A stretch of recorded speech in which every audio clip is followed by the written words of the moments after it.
ప్రకాశం జిల్లా కేంద్రం Ongole one town police station పరిధిలో ఇటీవల వరుసగా బైక్ దొంగతనాలు జరుగుతున్నాయి. బాధితుల ఫిర్యాదుతో దర్యాప్తు ప్రారంభించిన పోలీసులు కొత్తపట్నం మండలం పాదర్తి గ్రామానికి చెందిన ఆర్జెట్ ఏడుకొండ అనే వ్యక్తిని అరెస్ట్ చేశారు. అతని వద్ద నుంచి కేజీ గంజాయితో పాటు 10 లక్షల విలువ చేసే 27 బైకులు స్వాధీనం చేసుకున్నట్లు డీఎస్పీ రాయపాటి శ్రీనివాసరావు తెలిపారు.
మీ అందరికీ తెలుసు, గతంలోనూ మనకు చాలా సందర్భాల్లో మోటార్ సైకిల్ దొంగతనాలు జరిగినాయి. అట్లానే ప్రస్తుతం కూడా జరుగుతూ ఉన్నాయి. మనకు టౌన్లో ఎక్కువ నెంబర్ కూడా పోవటం జరిగింది. దీన్ని దృష్టిలో పెట్టుకొని ఎస్పీ గారు ఇచ్చినటువంటి ఇన్స్ట్రక్షన్స్ మేరకు కొన్ని ఏరియాల్లో ఎక్కువ కాన్సన్ట్రేట్ చేయటం జరిగింది. నిఘా పెట్టడం జరిగింది ఎలా జరుగుతుంది అన్న దాని మీద. ఆ నిఘా పెట్టినటువంటి ప్రభావంతో మనం అద్దేటి ఏడుకొండలు అని చెప్పేసి ఒక అతన్ని నిన్న సాయంత్రం అరెస్ట్ చేయటం జరిగింది. అతని దగ్గర నుంచి 27 బైకులు కూడాను, అతను ఇచ్చినటువంటి కన్ఫెషన్ మేరకు 27 బైక్స్ కూడాను మనం స్వాధీనం చేసుకోవటం జరిగింది. అద్దేటి ఏడుకొండలు అంటే ఇతని వయసు సుమారు 35 సంవత్సరాలు ఉంటుంది. ఎక్కడో అతనే కాదు, మనకు పక్కనే ఉన్నటువంటి కొత్తపట్నం మండలం పాదర్తికి చెందినటువంటి వ్యక్తే. ఇతన్ని గతంలో కూడాను తాలూకా పోలీస్ స్టేషన్లో 2022లో అరెస్ట్ చేసినప్పుడు కూడా 11 వెహికల్స్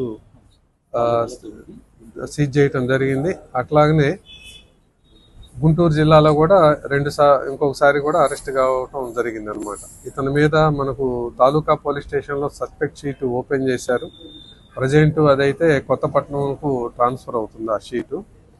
ఇతని దగ్గర నుంచి స్వాధీనం చేసుకున్నట్టు 17 బైకులు వచ్చేసి మనకు ప్రకాశం జిల్లాలోనే జరిగినటువంటి నేరాల్లో దొంగతనం జరిగినటువంటి అనమాట.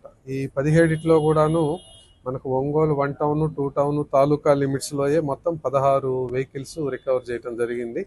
మనకు వినుకొండ, అట్లానే గుంటూరు, కృష్ణా జిల్లా, ఇట్లా బయట జిల్లాల్లో జరిగినటువంటి కూడాను ఒక 6 వెహికల్స్ మోటార్ సైకిల్స్ స్వాధీనం చేసుకోవటం జరిగింది. ఇతని దగ్గర నుంచి మనకు నిన్న చెక్ చేసినటువంటి సమయంలో ఒక 1100 గ్రాములు గంజాయి కూడా లభించింది.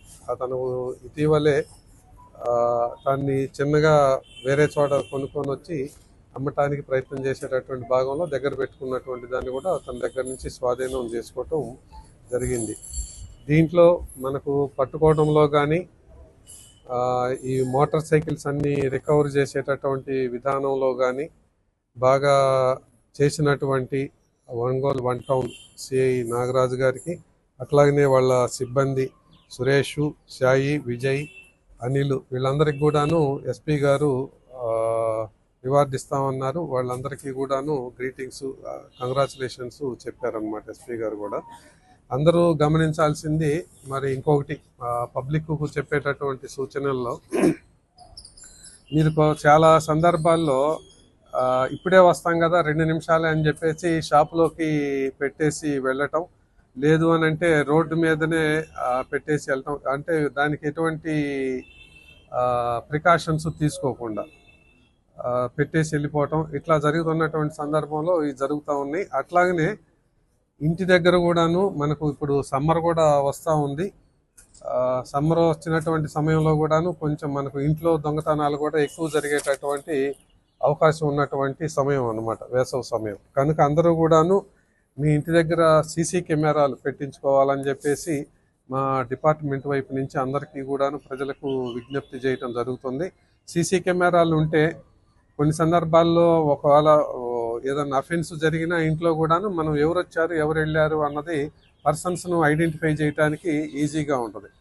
కేవలం సీసీ కెమెరాల్లో మనం గుర్తించినందువల్లనే ఇటీవల మనకు 2 పెద్ద కేసులు కూడాను ఛేదించటం జరిగింది. కనుక అందరూ సీసీ కెమెరాలు పెట్టించుకోవాలని చెప్పేసి ఈ సందర్భంగా కోరుకుంటూ, ఇంట్లో కూడా సాధ్యమైనంత వరకు విలువైనటువంటి ఆభరణాలు, ఎక్కువ విలువ కలిగినవి పెట్టుకోకుండా ఉంటే మంచిది. అందరికీ ప్రతి ఒక్క చోట బ్యాంక్ లాకర్స్ అవైలబిలిటీ ఉంది. నామినల్ రెంటల్ ఛార్జెస్ తోటే మనకు లాకర్స్ అందుబాటులో ఉన్నాయి కనుక అందరూ ఆ లాకర్స్ సౌకర్యం ఉపయోగించుకుంటే మనకి ఇంట్లో నేరం ఏదైనా జరిగినా కూడాను కొద్దిపాటి లాస్ తోటి సరిపోతుంది. ఎందుకంటే హార్డ్ ఎర్న్డ్ మనీ, మనం కష్టపడి సంపాదించుకున్నటువంటిది ఉచితార్థంగా దొంగల పాలు చేయకుండా మనం కాపాడుకోగలుగుతాం. సీసీ కెమెరాలు అన్నది మాత్రం అందరూ కూడాను తప్పనిసరిగా పెట్టించుకుంటే దానివల్ల మనకు ప్రయోజనం కలుగుతుంది.